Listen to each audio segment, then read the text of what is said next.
Hi, welcome to the small shed. Today I want to finish off the underbench storage for the small drill bits and router bits and things. See you in a minute.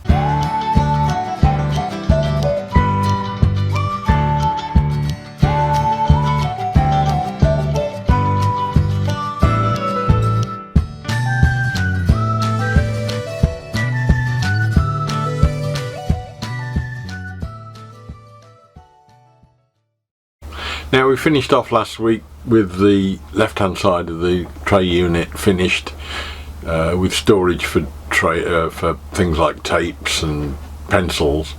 This week I want to finish off the right hand side, which is a sliding section that'll have all these small watch boxes in them, and hopefully we can get, I think I've now got to the point where I've got 16 in there, and they'll be able to store the drill bits, router bits, anything that's just about big enough to go in one of those Forstner bits. So we'll have a look at that. Just want to do a little quick unbox first of a couple of things that have come in the post during the week. So what have we got? A couple of parcels have arrived.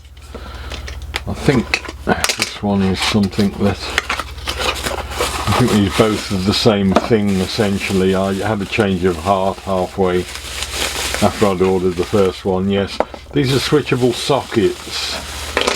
I originally ordered one to put the dust extractor on. I was originally going to put all sorts of fancy devices on to switch the things on and off when you opened up one of the outlets, but that's subsequently been made redundant by simplifying the whole situation. I got one of these to switch it on and off with a remote, and then I thought afterwards I probably should have ordered more, because there are a couple of other things in here that it would be wise to turn on and off. One of them is the radio. If ever I'm doing any recording or video work, you can just quickly flip the radio off. Same with the heater. When I go out at night, I've got a tendency to leave it on if I'm not careful. So hopefully, I'm not quite sure whether they'll all work off one remote or not. I need to learn a bit more about them, but essentially I've got 3 remotes there, and I can use those for various tools to switch them on and off. So that's that one. This one follows on from the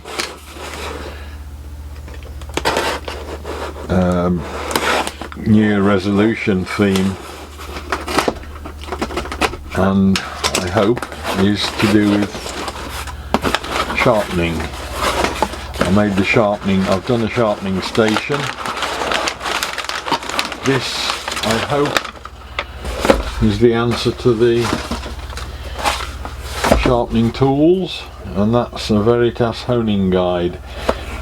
This will set the angle of the blades on chisels and planes to the right angle, so that when you pop the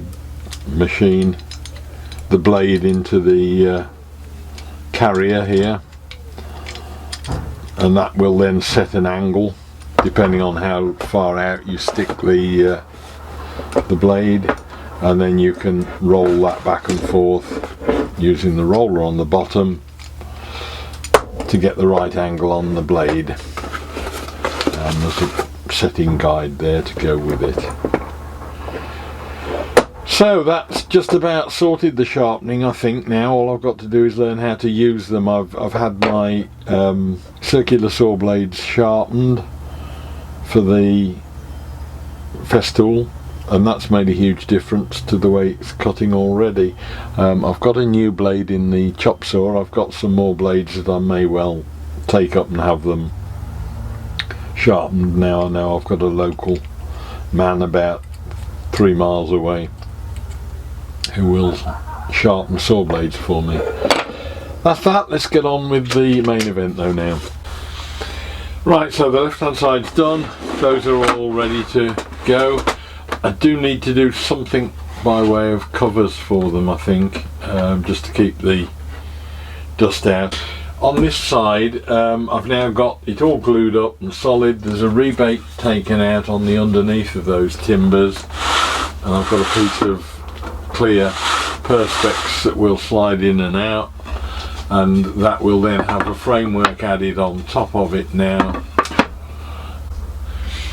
Now, rather than mark out this lot and probably fail by getting the pieces of wood in the wrong place, decided it's probably going to be best to just mark out where the timbers will go, drill the perspex.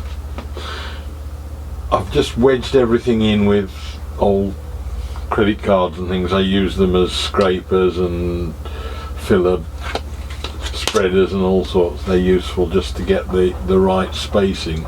And what I'll do is I will, once it's drilled, countersunk, ready to screw the pieces on, I'll dot some mitre bond down, glue them in place here, and then I can slide the whole thing out and screw it afterwards, and that way it should go back together with all the right sort of spaces around it, because we're down to sort of 2 or 3 mil spacings here that will affect the position of things. So we'll get that marked, drill it out, and then we'll be ready to glue it all up.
So that pretty much finishes the underbench storage out now. I've got the sharpening station there. I've got to make a small box for the honing guide, I think, which will go on top of the strop, but that will fit in there okay.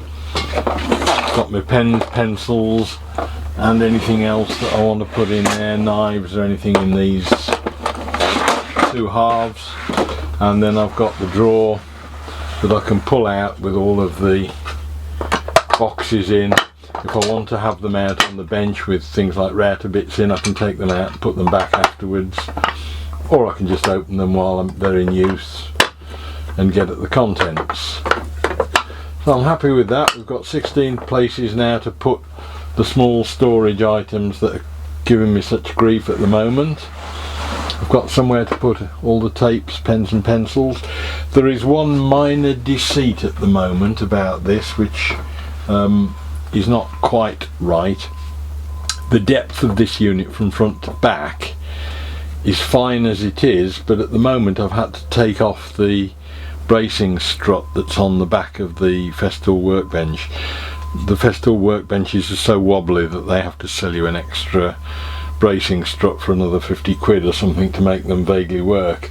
I've had to take that off on the right hand side at the moment, because otherwise it pushed this unit out to about there, and that didn't seem quite comfortable. So I'm going to rearrange and re-engineer that rear strut. But other than that, I was going to make this somehow fix down to the base underneath it, but I don't think I need to. It seems to be fine in that it works okay. I've got to put some tops on those boxes, but other than that I think we're there. Right, well, I think that solved my storage problem for the small bits and pieces. Hopefully that'll give me a chance to start and tidy the shed up even more. It does leave me a problem with the aluminium section that was underneath the bench there that I got left over from the cart builds, but I've got a couple of ideas in mind for what to use that for and maybe where to store it if it doesn't get built straight away. But that's another build out of the way. Hopefully you enjoyed the video. Look forward to seeing you next week. We'll get something different done. See you then. Bye.